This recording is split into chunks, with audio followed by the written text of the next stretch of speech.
I knew the day was going to go south when I saw Derek trying to use the espresso machine in the break room. The man looked like he was trying to defuse a bomb, but with less intelligence and more hair gel.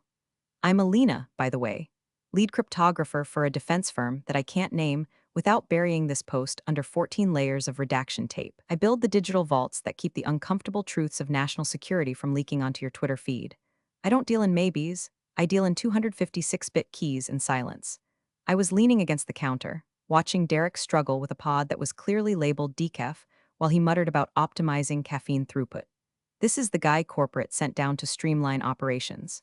In my line of work, streamline usually means fire the people who know how the engine works and replace them with yes men who think Python is just a snake. He finally got his brown sludge, turned to me, and gave that tight-lipped, dead-eyed nod that middle managers practice in the mirror. Alina, he said.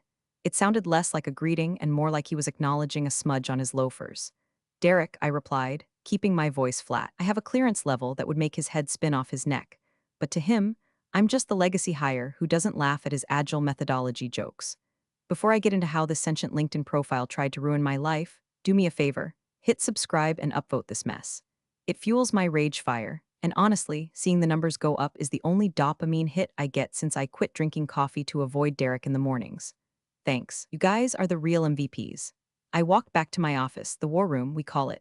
It's a windowless box kept at exactly 68 degrees, filled with enough computing power to simulate the universe or mine Bitcoin until the sun burns out. I sat down at my terminal. I was finishing the final encryption layer for a cross-federal pipeline. This wasn't standard corporate code. This was the digital equivalent of pouring concrete over a nuclear reactor. It had to be perfect.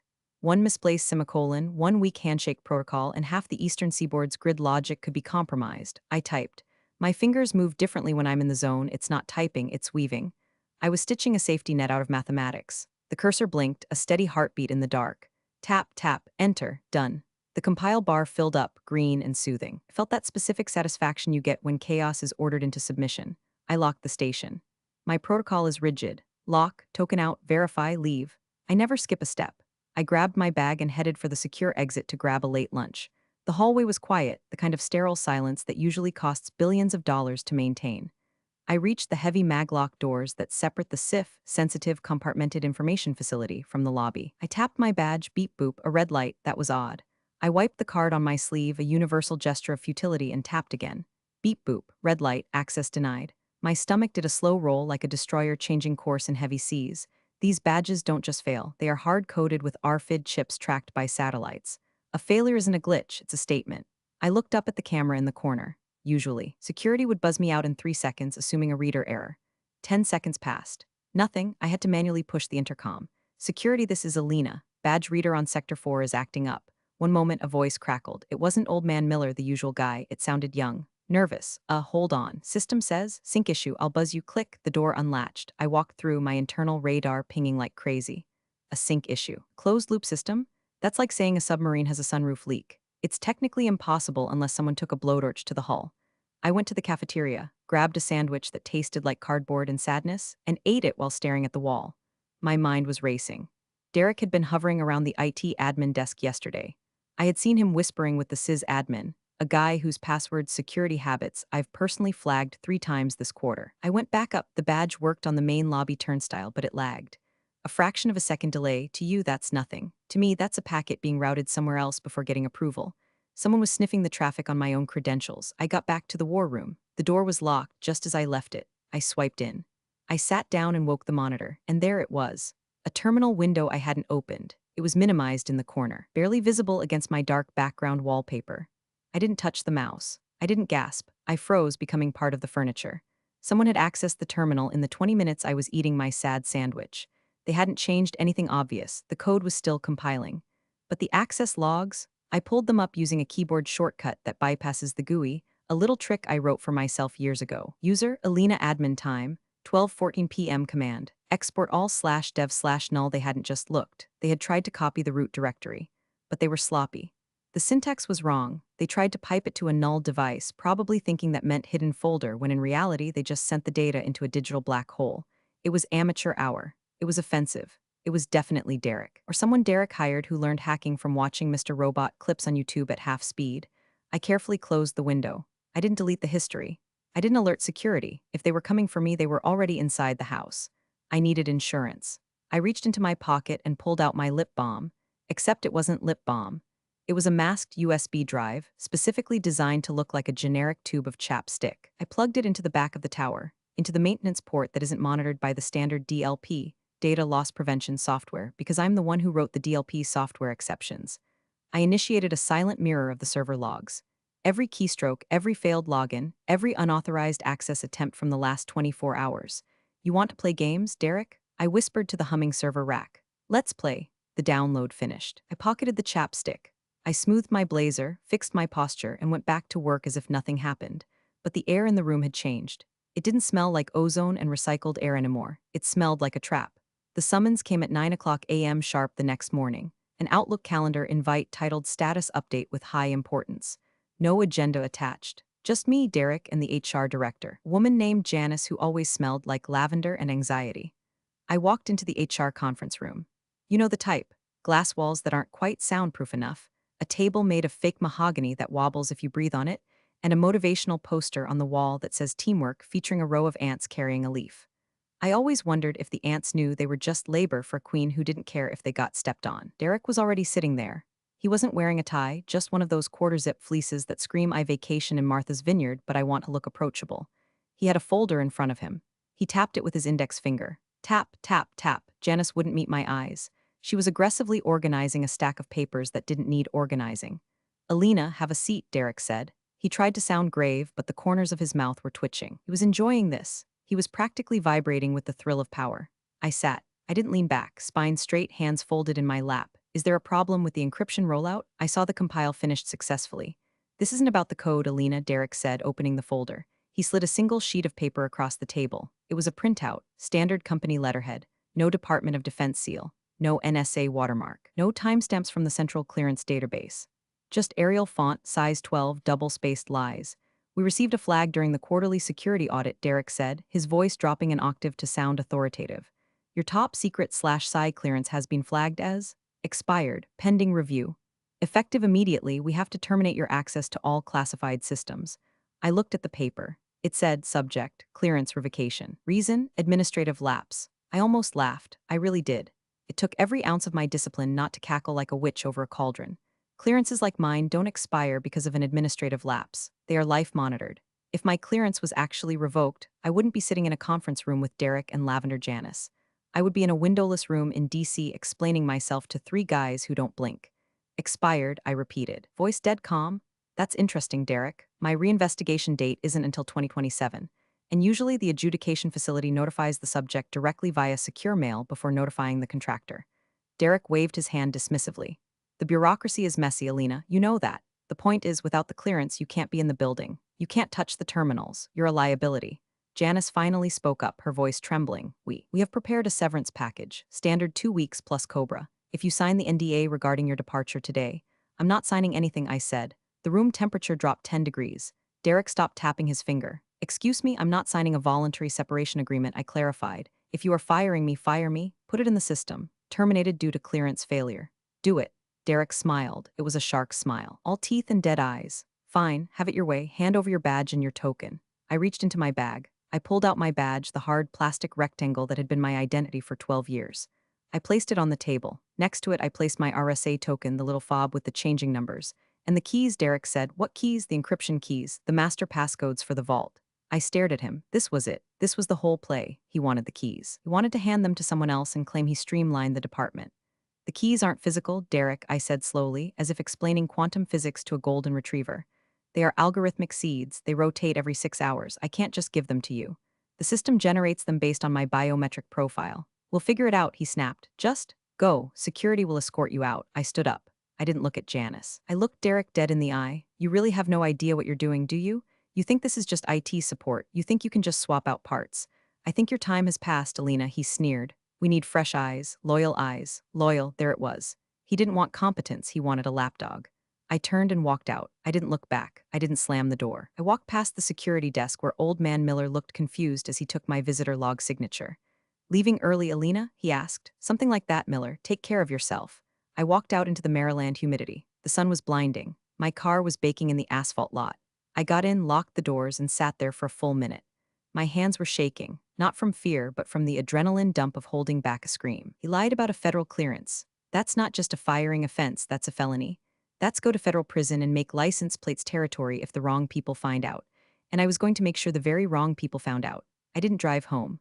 Home is where you go to lick your wounds. I drove toward Fort Meade. Well, not into the fort. My badge was gone, after all, but to a nondescript office park about 5 miles away. Place with no sign, just a number on the door. It's a listening post, a secure drop site for personnel who need to report a compromised chain of command without using digital channels. I parked my sedan between a black Tahoe and a gray F-150. I took a deep breath, grabbed my chapstick drive, and walked toward the building. Derek thought he had locked me out. He didn't realize that by cutting my cord, he just turned me into a loose live wire, and he was standing in a puddle. It took less than 24 hours for Derek to unveil his master plan. I wasn't in the office, obviously. I was sitting in my home office, a room that is significantly more secure than most bank vaults, watching the train wreck unfold on a dedicated monitor. See, here's the thing about being the architect of a system. You always leave a back door, not a malicious one, a maintenance hatch. Break in case of emergency loop that bypasses the standard authentication servers and connects directly to the kernel via a hard-coded IP handshake. It's undetectable unless you know exactly which packet sequence to look for in the noise floor. Derek didn't even know what a noise floor was. I had access to the internal security cameras. Illegal? Maybe. Necessary? Absolutely. Derek had called an all-hands meeting in the war room. He was standing at the front, beaming like he just invented the internet. Next to him was a guy who looked like he was engineered in a lab to be the ultimate tech bro. He was wearing skinny jeans, a hoodie that cost more than my car, and had that meticulously messy hair that takes 40 minutes to style. Team, Derek announced, his voice tinny through the microphone. I want you to meet the future of our encryption division. This is Ethan. He's joining us from Silicon Valley. Silicon Valley is code for fired from a startup for losing user data. Ethan threw up a peace sign. Sup, guys, ready to crush some code. We're gonna modernize this stack. No more legacy bloatware, right? Legacy bloatware. He was talking about the polymorphic encryption engine I spent 4 years perfecting, the one that adapts to quantum decryption attempts in real time. He called it bloatware. I watched as my team, sat there in stunned silence. Sarah, a senior analyst, raised her hand. Ethan, welcome. Does this mean you're taking over the key management protocols? Because the rotation is set for 1800 hours. Ethan laughed. It was a hollow, nervous sound. Key rotation? Yeah, we'll automate that. I've got a script I wrote in Node.js that handles dynamic rekeying. It's super lightweight. I groaned aloud in my empty house. Node.js, for a military-grade localized vault. That's like trying to secure a bank vault with a piece of Scotch tape. Later that afternoon, the camera feed showed Ethan sitting at my desk. My desk. He had put his feet up on the console. He was typing on a mechanical keyboard he must have brought from home, clicky, loud, obnoxious switches. I switched my view to the terminal mirror. I could see what he was typing.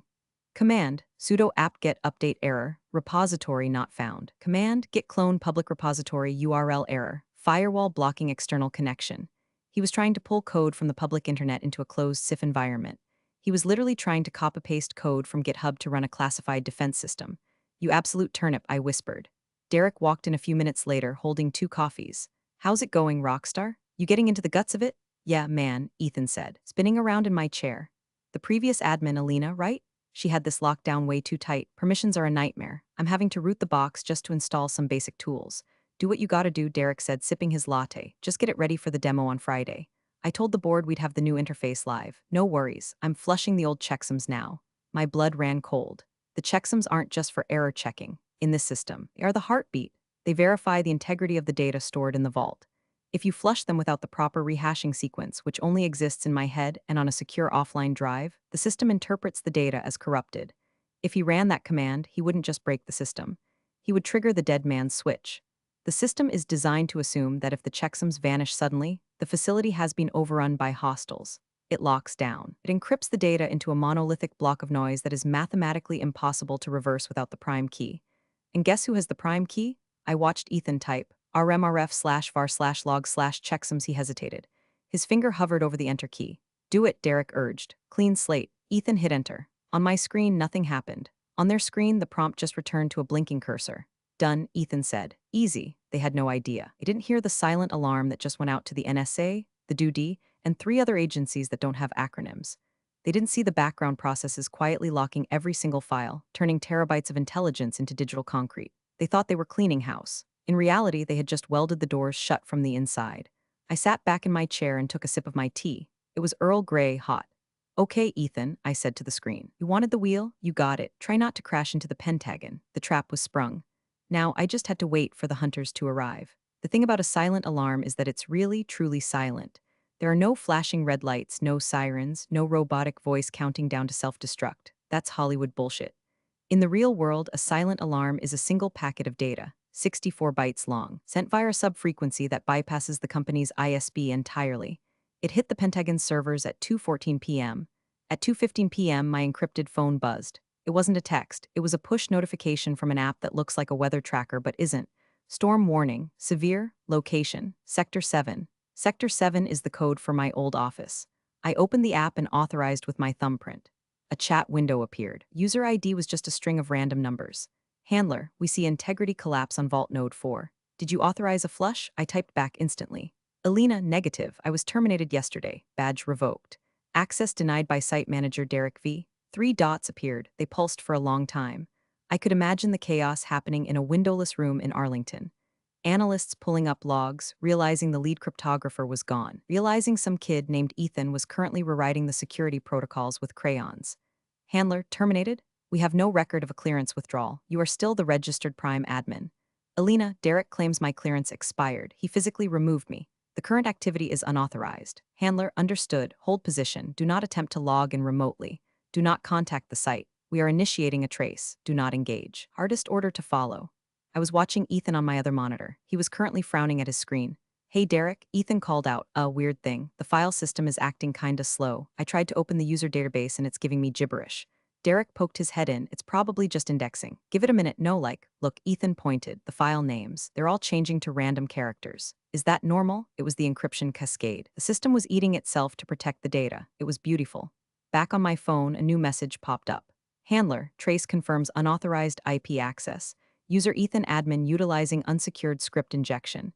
This is a Category 1 breach. We are freezing federal contracts effective immediately. I felt a grim satisfaction.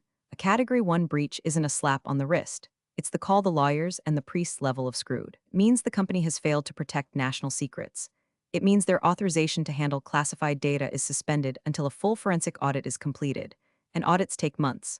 I watched as Derek's phone started to ring. He ignored it. It rang again. He looked annoyed. Who keeps calling me? He muttered, checking the screen. Washington area code, probably telemarketers. He declined the call. He declined a call from the Department of Defense. I laughed so hard I nearly choked on my tea. Ethan, Derek said, just force a reboot. That usually clears the cache on it. Ethan reached for the power button on the main server rack. My heart stopped. A hard reboot during an active encryption cascade that guarantees data corruption. He wasn't just locking the door, he was setting the house on fire. No, you idiot, I hissed at the screen. Ethan pressed the button. The screens in the war room went black. There, Ethan said. Let it rest for a sec. It'll come back up fresh.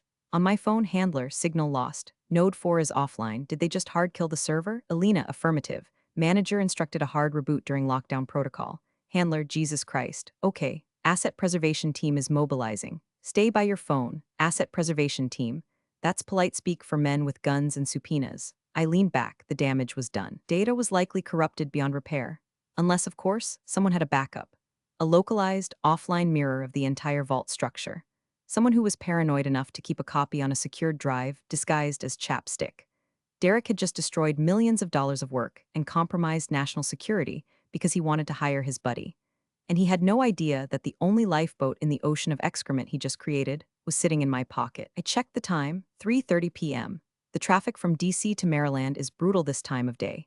The asset preservation team wouldn't arrive until tomorrow morning. That gave Derek and Ethan one final night to stew in their own failure. One night to realize that the system wasn't coming back up. One night to realize that expired clearance was a lie that was about to strangle them. I decided to order a pizza. Extra pepperoni. I deserved a treat. You have to admire the sheer, unadulterated hubris of a middle manager. Even as the server rack sat dark and silent, cooling down from its digital suicide, Derek decided it was time to celebrate.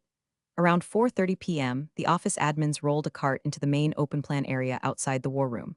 Plastic flutes, a bucket of ice, and 3 bottles of mid-range sparkling wine. New era, fresh talent, a printed banner read, was taped crookedly to the whiteboard. I watched through the breakroom security camera. The staff looked uneasy. They knew I was gone. They knew the badge readers were acting up. They knew the system maintenance was taking too long, but free booze is free booze, so they gathered round. Derek tapped a spoon against a glass. Ting, ting, ting. Everyone gather round, he boomed. He had his arm around Ethan's shoulders. Ethan looked less confident now. He kept glancing back at the dark war room door. He was tapping his foot nervously. I know it's been a turbulent week, Derek announced, flashing his teeth. Transitions are always hard, but sometimes you have to trim the dead wood to let the new growth flourish. Dead wood, that was me. The woman who built the forest he was standing in. Ethan here has already identified massive inefficiencies in the legacy code, Derek continued. We're streamlining the encryption protocols. By Monday, we'll be running 40% faster. To Ethan, the room mumbled. They drank. So, Ethan, Sarah, my senior analyst, asked, swirling her wine, is the system back up? My terminal is still showing a no connection error. Oh yeah, Ethan stammered. It's booting. Big server takes time to. Spin up the platters, spin up the platters. We moved to solid-state arrays 5 years ago. There are no platters, Sarah knew that. I saw her eyes narrow. She exchanged a look with the sysadmin. The wolves were starting to smell blood. Derek clapped his hands. Don't worry about the tech mumbo-jumbo, we'll handle it. Drink up. Inside the war room, the server finally completed its reboot cycle. I switched my view to the internal camera. The lights on the rack flickered on. Amber, amber, amber, they should be green. Ethan slipped away from the party and went back inside. Derek followed him, closing the door. Why is it orange? Derek asked, his voice losing its celebratory timbre. It's just a warning light, Ethan said, typing frantically. It says, volume mount failed, decryption key missing. Well, put the key in, Derek snapped. I can't, the prompt isn't accepting the password. It says user unauthorized. Lockout active. Try the admin override. I did. It's locking me out for 60 minutes after every failed attempt. Derek ran a hand through his hair. Messing up the gel? Okay, call the vendor, call the support line. I can't, Ethan whispered. The support contract ID? It was under Alina's name.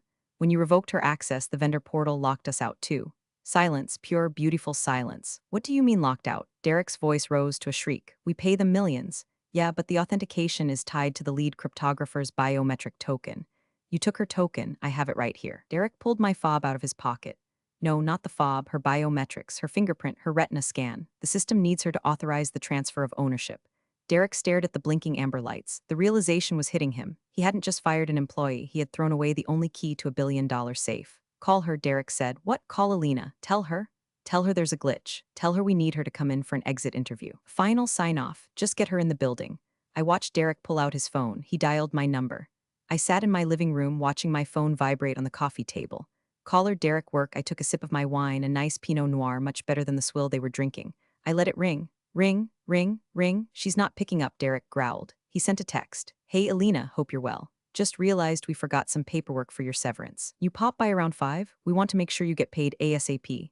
The smiley face, the audacity of the smiley face. I didn't reply. Then the lights on the server rack turned from amber to red. A steady pulsing red. What's that? Derek asked. Ethan swallowed hard. That?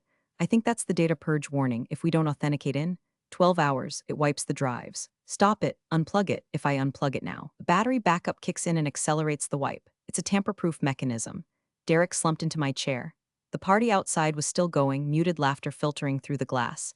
But in the war room, the party was definitely over. We need her, Derek whispered. We need her back. She's not coming back, Derek, I said to the screen. Not for you, because I knew who was coming instead, and they weren't bringing severance paperwork. The next morning, the office parking lot looked different. The usual commuter cars were there, Sarah's Honda, the sysadmin's beat-up Jetta, but right in front of the main entrance in the spot reserved for Visitor of the Month sat a black Chevrolet Suburban. Tinted windows, government plates, no bumper stickers. It was 7:45 a.m. I wasn't there, obviously. I was watching the external feeds. Derek arrived at 8 o'clock a.m. He looked like he hadn't slept. His fleece was wrinkled. He walked past the SUV, paused, looked at it nervously, and then hurried inside. He probably hoped it was just a routine inspector or maybe someone from corporate. He didn't know that corporate doesn't drive armored subs with satellite antennas on the roof. Inside the war room, Ethan was asleep on the floor. He had clearly pulled an all-nighter trying to brute force my encryption. Empty energy drink cans littered my desk. The server rack was still pulsing red, a slow, rhythmic heartbeat of impending doom. Derek kicked Ethan's shoe. Get up, who's the car outside? Ethan groaned, wiping drool from his face. What car? The Fed Mobile out front. Did you call someone? No, I told you I can't even get outgoing email to work. There was a knock on the glass door of the war room. Not a polite knock, a police knock. Hard, authoritative rap. Derek jumped. He smoothed his hair and opened the door. Standing there wasn't the police, it was worse. It was a woman in a gray suit holding a clipboard. She looked like a librarian who kills people for fun. Derek Vance, she asked. Her voice was dry as dust. Yes, who are you? I'm Special Agent Miller, Defense Counterintelligence and Security Agency. We're conducting a spot audit on your facility's clearance logs. We received a notification of irregular activity. Derek's face went pale. Irregular? No, just routine maintenance. Upgrades, Agent Miller repeated. She didn't write anything down, she just stared at him. Is that why your main encryption node is offline, and why we've lost telemetry on the vault? It's a temporary glitch. My team is handling it. Derek gestured to Ethan, who looked like a raccoon caught in a trash can. I see, and where is the lead cryptographer, the registered prime admin? Alina redacted. She's no longer with the company, Derek said. We let her go. Clearance issues. Agent Miller's eyebrows went up, just a fraction of an inch. Clearance issues. Interesting. Our records show her clearance is active and exemplary. In fact, she's the only one certified to operate this node. Well, there was an administrative lapse, Derek stammered, recycling his lie. We're sorting it out. Ethan here is taking over. Agent Miller looked at Ethan. She looked at his hoodie. She looked at the energy drinks. She looked at the red light on the server. I'm going to need to see your access logs, she said, and I'm going to need you to step away from the terminal. Now, wait a minute, Derek tried to bluster. This is a private company. You can't just, Mr. Vance, she cut him off.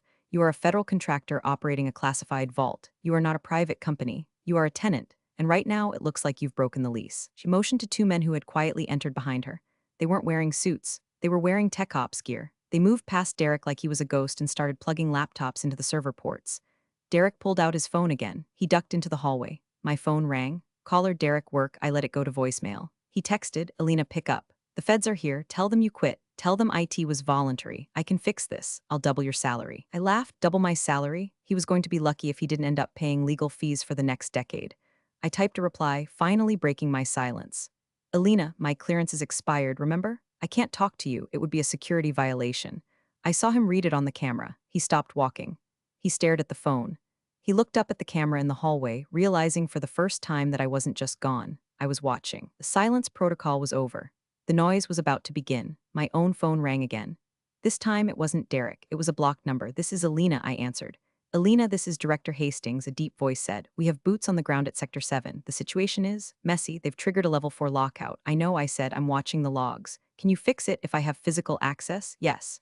But I've been trespassed from the property director. Not anymore. Hastings said, I'm sending a car for you. Be ready in 10 minutes. We're going to need the architect to dismantle the bomb. Understood. I hung up. I went to my closet. I put on my best blazer, the dark blue one that makes me look like a shark. I grabbed my bag. I grabbed the chapstick drive. It was time to go back to work. The car Director Hastings sent wasn't a sleek black SUV. It was a military police cruiser. Subtle. Pulled up to the office building at 9:15 a.m. The lobby was chaos. People were whispering, pointing at the government vehicles. When I stepped out of the cruiser, flanked by two MPs in full uniform, the whispers stopped. I walked to the entrance. The automatic doors slid open. The air conditioning hit me that familiar, sterile chill. But this time I wasn't shivering. Old Man Miller was at the security desk. His eyes went wide. Alina, what the? Morning, Miller. I said, not breaking stride. Just here to fix a leak. We marched past the turnstiles. The MPs didn't swipe badges, they just walked through. The authority they carried was a physical weight in the room. We reached the elevator. I pressed the button for the 4th floor. The ride up was silent. The MPs were stone-faced. I checked my reflection in the polished metal doors. I looked calm. Inside, I was vibrating with a cold, sharp energy. This was the moment every wronged expert dreams of. The I told you so tour. The doors opened. The hallway outside the war room was crowded. Agent Miller, the librarian assassin, was there, talking to a very sweaty Derek.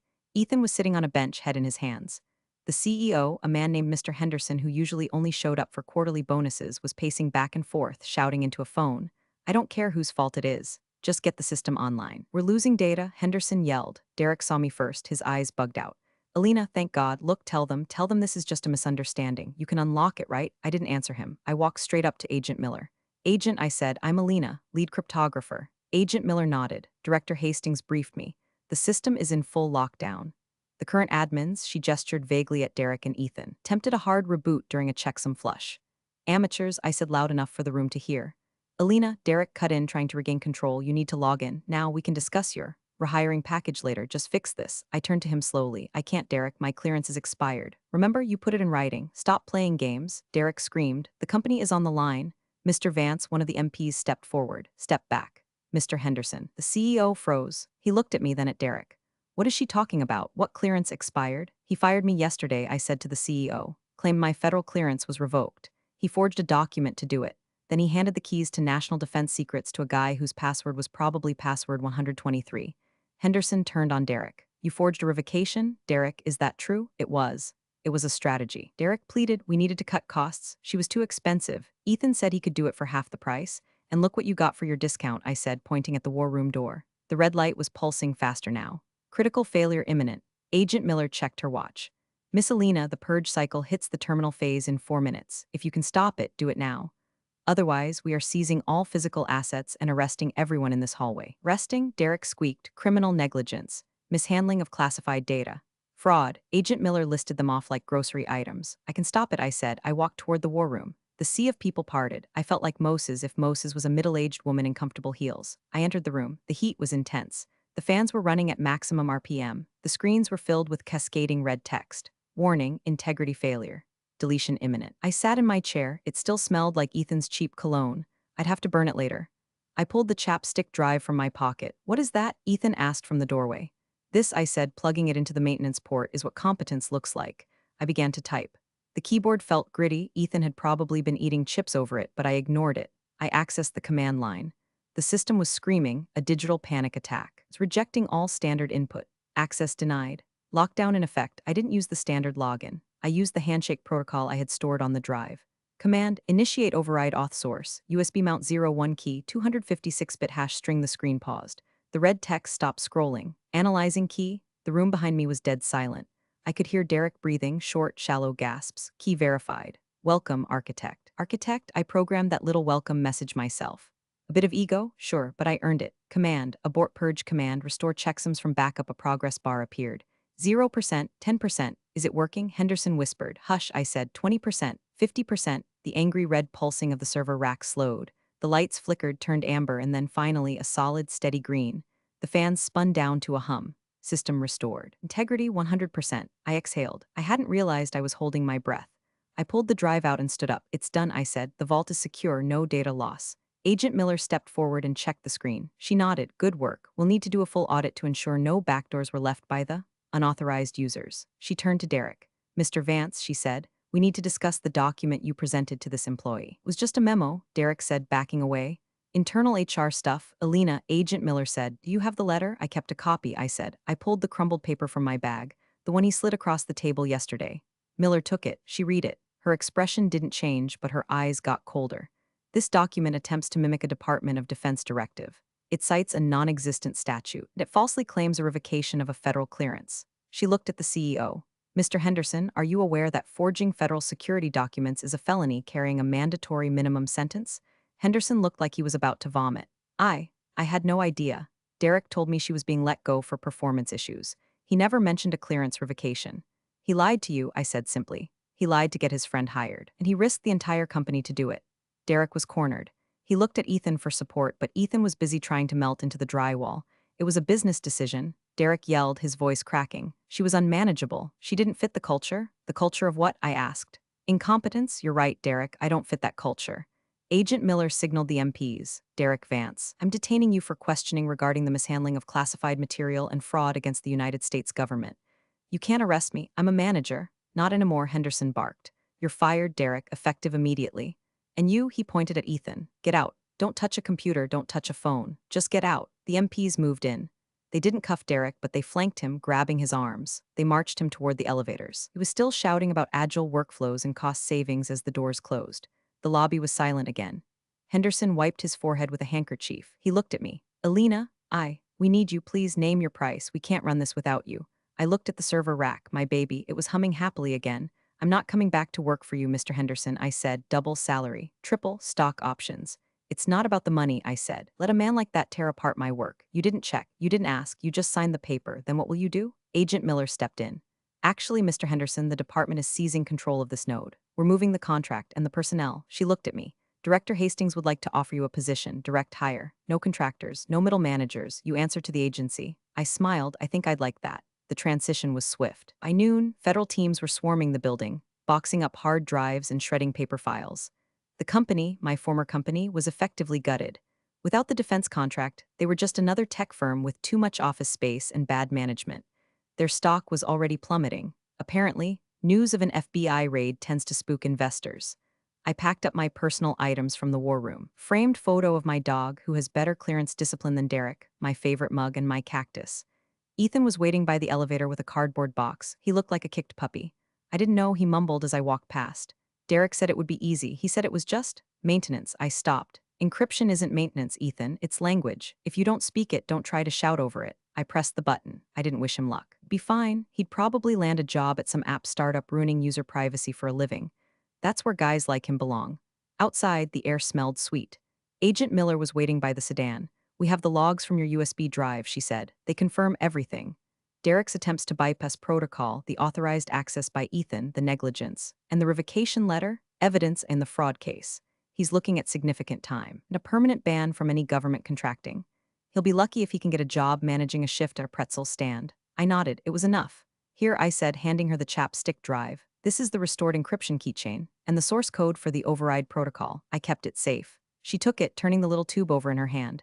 You kept the nuclear codes on a lip balm stick. Nobody checks the lip balm, I said. Security through obscurity. She actually smiled. A real smile this time. Welcome to the team, Alina. I got into the car. As we drove away, I looked back at the office building one last time. It looked small, insignificant, a glass box full of people pretending to be important. I pulled out my phone. I had one notification left, a LinkedIn request from Derek Vance. Sent 2 days ago. Derek Vance wants to add you to his professional network. I hit block. Then I opened the Reddit app. I saw the upvotes climbing on my post. I saw the comments, people cheering for the crypto queen, people roasting Derek, people asking for updates. You guys want an update? I whispered. We won. I typed out the final edit to my post. Update, the system is safe. The manager is in custody, and I just got a promotion. Moral of the story, you can lie to HR, you can lie to your boss, but you can never, ever lie to the code, because the code always remembers. I locked my phone. The car merged onto the highway, heading toward DC, toward the real work. My clearance didn't expire, it just got upgraded. Funny how some people think a title means power, but forget that real authority isn't something you can fake or hand to a friend. Alina never raised her voice, never made a scene. She just let the system she built speak for itself. And when it did, it asked one simple question. Where is she? That's the thing about quiet professionals. You don't notice them until everything breaks without them. Thanks for watching, and if you enjoyed that one, I've got more coming. See you in the next story.